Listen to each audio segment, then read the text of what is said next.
The transfer portal continues to fill up. 6 names that you need to know. You are Locked On College Football, your daily podcast on all things college football. Part of the Locked On Podcast Network, your team every day.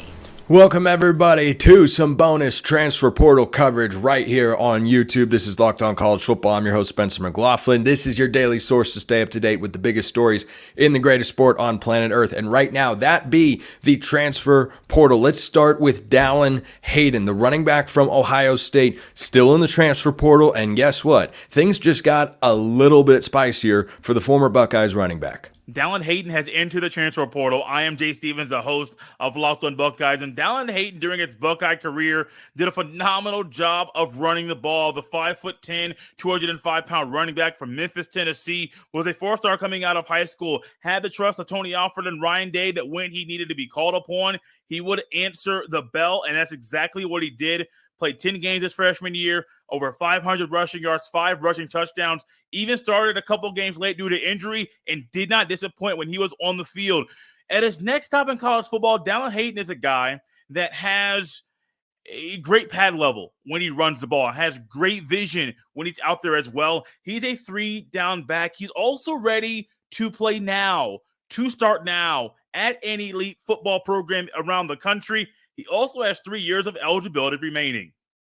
So I've talked about him recently here on the show. Why? Because he's a highly coveted transfer. And you know who's reached out to him? Several high-profile schools, including Colorado, who he's reportedly had a phone call with as recently as Tuesday or Wednesday. And guess what? Colorado running back Alton McCaskill has entered the transfer portal.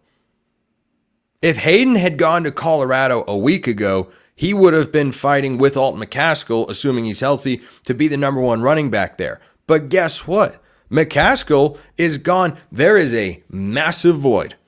Barring the emergence of a true freshman for the Buffs, there's a massive void at the running back position. And Dallan Hayden, that's a name to watch for Deion Sanders and the Buffs. I think that is now starting to make even more sense. It made sense before, but you put him into that offense with Shedeur Sanders, that's a pretty darn dynamic backfield. Offensive players galore in the transfer portal right now, including a notable name from Houston, Mikal Harrison-Pilot. Cougs house, this one hurts, and it feels weird to even say it hurts because really we didn't get to see what it could become. Mikal Harrison-Pilot, one of the highest ranked recruits and evaluated prospects to ever come through the University of Houston, has officially put his name in the transfer portal. Now, Mikal was a legacy. His father played at Houston. However, it looks like he's looking for a different situation right now. The star wideout was an athlete in high school, did a little bit of everything on offense and defense for Temple. High-end 4-star recruit. Last year, technically redshirted, played just 14 snaps and didn't record a stat. Was looking to be a big part of the offense next year with both Matthew Golden and Sam Brown in the transfer portal. Golden at Texas, Sam Brown, we'll see where he goes. Lots of questions to ask about this one, but the first and foremost, what is Houston going to do with this receiver room? Lots more on Locked On Cougs later. Locked On Cougs is a proud member of Locked On Podcast Network. Your team, our Cougs, every day. Go Cougs. Yeah, Mikal Harrison-Pilot, a guy who joins his teammate Sam Brown going into the portal, so wide receivers coming out of Houston. Not exactly what Willie Fritz would like to have taking place in his first year on the job, but them's the breaks right now in college football. Remember, those are the Big 12 Houston Cougars. Don't think of them as a good team in the American Conference. They are a member of the new look Big 12. So a couple of valuable weapons right now. They're now coming out of high school. Mikal Harrison-Pilot, he was just a 2023 recruit. Remember, his finalists were Houston, where he, of course, ended up going, Cal, that's a member of the ACC, TCU, Texas, and Arkansas. That's 1 Big 12 and 2 SEC schools in there. Could they be in the fold? We'll see. We'll see. I think Texas has done some really nice things in their wide receiver room this offseason. But would you take a Mikal Harrison-Pilot and add him to the mix with the guys that they've brought in? I think you could. And you could build one of the most lethal wide receiver cores in all of college football. Speaking of which, if you're looking as a team for a wide receiver, a name to keep your eye on is Javarius Johnson from Auburn. This guy is going into his 6th and final year of college football. I presume it's his final year, a class of 2019 recruit. He's no longer with the Auburn Tigers. I have been told by those closer to the situation than he's just one of those guys that needs a fresh start, that needs a new outlook. And reportedly, he's got a couple of visits set, one to Arizona and one to Michigan State. And let me tell you, Arizona could use him a lot more than Michigan State. The Spartans, under first-year head coach Jonathan Smith, they'll be starting Aiden Childs in all likelihood at quarterback, who is a young, really promising young player. Was once billed as the future of Oregon State. He's now up in East Lansing. The Spartans don't have expectations in 2024. Arizona does. So, yeah, you could go get somebody like Javarius Johnson, but on a one-year sort of deal, an all-in approach, if I'm Johnson, I would heavily consider Arizona because though I think the Wildcats are not going to be what they could have been had Jedd Fisch stuck around because they've lost a bevy of players to the transfer portal in the last window and this one, but especially in the last one, they've kept some key guys around. No doubt about it. But you need quality receivers to supplement Tetairoa McMillan, who, as I talked about recently, not going to go in the transfer portal. Don't see that happening, or Noah Fafita at quarterback. If you go out and get a veteran production or a productive receiver like Javarius Johnson from Auburn, I think that could be a really, really good fit for the Arizona Wildcats. Still more to get to, but first let's get to our friends at FanDuel. It's playoff time in the NBA and in the NHL. Baseball is in full swing, and FanDuel is your place to bet on every game. Right now, new customers get $150 in bonus bets guaranteed. That's $150 whether you win or lose. You don't even have to be right. How amazing is that? Bet on everything from slap shots to home runs to slam dunks, all on an app that's safe, secure, and super easy to use. They've got a great interface. Go check them out. What are you waiting for? Seriously, what are you waiting for? Visit FanDuel.com/lockedon and make your first bet an automatic win. FanDuel.com/lockedon. FanDuel, America's #1 sportsbook. It is not all wide receivers at the offensive skill positions that are in the transfer portal right now. How about this one from Miami? Running back Trevante Citizen is in the transfer portal. I am Alex Dono from Locked On Canes, and Trevante, when it comes to his time at Miami, it's going to go down as a major what if. 4-star running back recruit back in the class of 2022 out of Lake Charles, Louisiana. I remember seeing Citizen for the first time thinking, this guy at 18 years old looks like a future NFL running back, 6 foot tall, 220, around 225 pounds now at this point. Unfortunately, that first fall camp suffered a devastating knee injury, missed his entire first season, suffered a setback to that knee after the first year, missed his entire second season. Citizen has not played a single collegiate snap, but based on what he did in high school, he's got the size, he's got the explosiveness. Well, he had those things.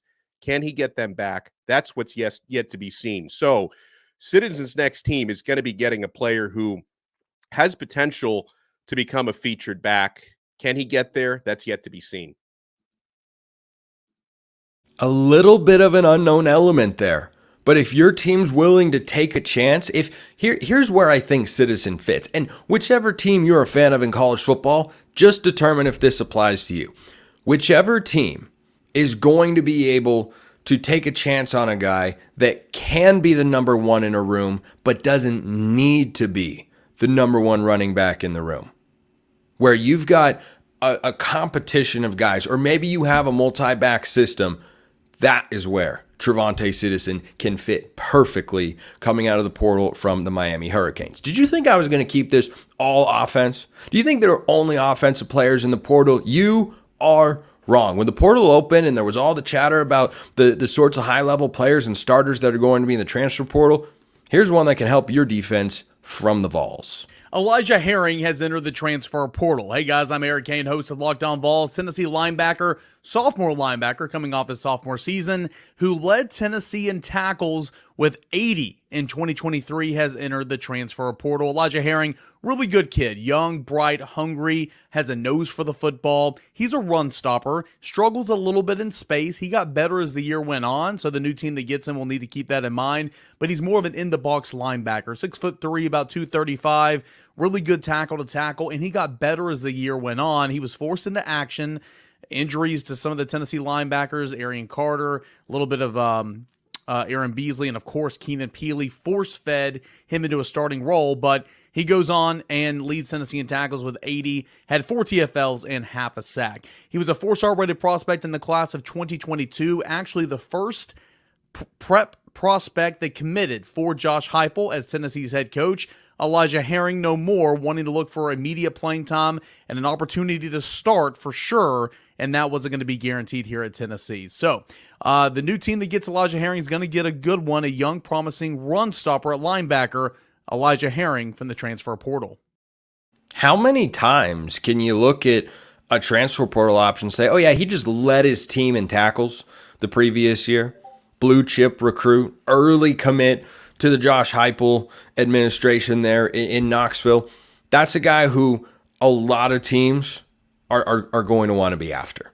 You just don't get that caliber guy. Even with all these names you see in the transfer portal, that's a really, really solid, productive player. So defensive options definitely available. And we'll wrap up today's bonus content with this one from none other than the Auburn Tigers, because defense, again, wins championships, or so I am told. Michigan definitely proved that out this past year.